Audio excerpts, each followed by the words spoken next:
किसी से प्रेम हो जाना भाग्य की बात है, अपने ही जात में हो जाना सौभाग्य की बात है। याद हरदम हमार रउआवत हुई, याद हरदम हमार रउआवत हुई, हर बात हर वक्त में तड़पावत हुई, चाहे ड्यूटी में होगी चाहे डेरा में, निर्नयन से हरदम बहावत होती। कि चूड़ी लहठी बाली बिंदिया हार का करी, क्या बात। कि चूड़ी लहठी बाली बिंदिया हार का करे, जब घर ही नहीं खिपिया त श्रृंगार का करे। अनु मंच पे मेरे दोस्त है, पर्सनल जीवन में मेरा अनु याद हरदम हमार रउआवत हुई, याद हरदम हमार रउआवत हुई, हर बात हर वक्त में तड़पावत हुई, चाहे ड्यूटी में होगी चाहे डेरा में, निर्नयन से हरदम बहावत होती। कि प्रेम चिन्हला ना याद में कवन जात हा। सही में आदमी कहल जाला नु कि केहू से किसी से प्रेम हो जाना सौभाग्य की बात है ना, किसी से प्रेम हो जाना ये भाग्य की बात है। जख्मी भैया, किसी से प्रेम हो जाना भाग्य की बात है, अपने ही जात में हो जाना सौभाग्य की बात है ना। कि प्रेम चिन्ह लो ना याद में कवन जात हा। एगो गीत हमरा जख्मी भैया लिखलन, हमरा बड़ा सुंदर लगा। वो गीत गोलू भैया के गीत से लिया गया है। क्या कहानी नंबर 1 के पृष्ठ नंबर 10 से लिया गया है। कि तोहरा पके हुता के ता तकलीफ हो खेला, कि तोहरा पके हुता के ता अरे तकलीफ हो खेला, कि तोहरा पके हुता के ता।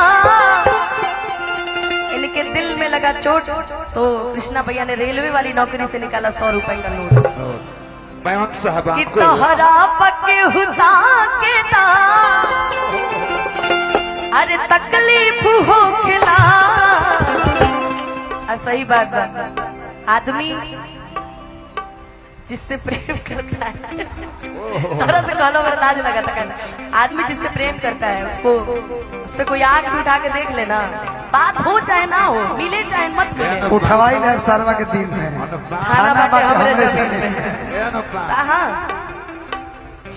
शक और गुस्सा उसी पर किया जाता है जिसको कभी खोना नहीं चाहता। सही बात है। अनुपमा, हाँ बाबा कहता नहीं कि हम तो प्रेम बाल्टी में लेके घूमता नहीं।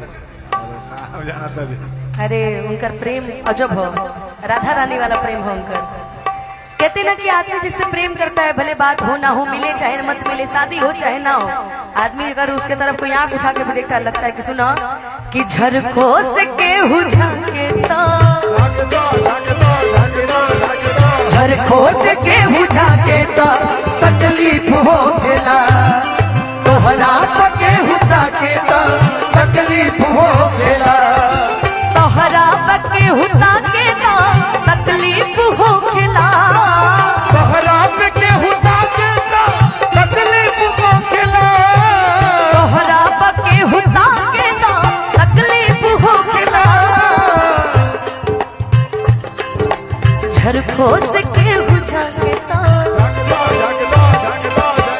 झरको से केहू झांके ता तकलीफ हो खेला, झरको से केहू झांके ता भैया फूल मैं भेजूं, फूल मैं भेजूं, दिल ये करता है पर तेरा पता मालूम नहीं, मालूम नहीं, मालूम नहीं। ओ खत मैं लिखूं, खत मैं लिखूं, दिल ये करता है पर तेरा पता मालूम नहीं, मालूम नहीं।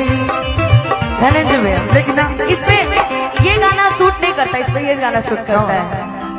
मेरा दिल भी कितना पागल है, ये प्यार तो तुमसे करता है, मेरा दिल भी कितना पागल है, ये प्यार तो तुमसे करता है।